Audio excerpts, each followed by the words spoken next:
దిగువ మధ్య తరగతి కుటుంబానికి చెందినవాడు. అయితే ఒక చిన్న నూనె దీపం మాత్రం తన ఇంటిలో ఎప్పుడూ వెలుగుతూ ఉండేది. ప్రతి సాయంత్రం గ్రామమంతా చీకటిలో మునిగినప్పుడు రామయ్య దీపం ఇంటి ముందు వెలిగించి ఇంటిలో కూర్చునేవాడు. ఆ వెలుగు దారిలో నడిచే వారికి మార్గం చూపేది. పిల్లలు కూడా భయపడకుండా ఇంటికి చేరేవారు. ప్రయాణికులు కూడా అప్పుడప్పుడు తన ఇంటి ముందు విశ్రాంతిని పొందేవారు. ఒకరోజు గ్రామస్తులు ఇలా అనుకున్నారు, ఇంత చిన్న దీపం ఏం చేస్తుంది, పెద్ద పెద్ద లైట్లు వేయాలి అని అందరూ ఆలోచించారు. అనుకున్నదే ఆలస్యం.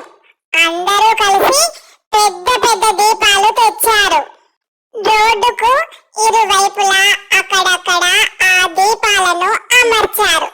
కానీ కొద్ది రోజుల్లోనే పడిన మొదటి వర్షానికి అవన్నీ కూడా పాడయ్యాయి.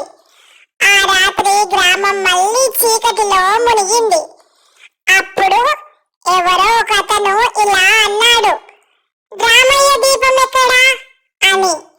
అందరూ పరిగెత్తి వెళ్ళారు. చూస్తే రామయ్య గుడిసెలో దీపం మళ్ళీ వెలుగుతూనే ఉంది.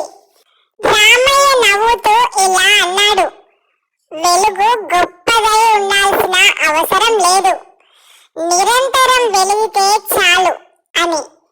ఆ రోజు నుంచి గ్రామస్తులందరూ ఆ విషయాన్ని తెలుసుకున్నారు.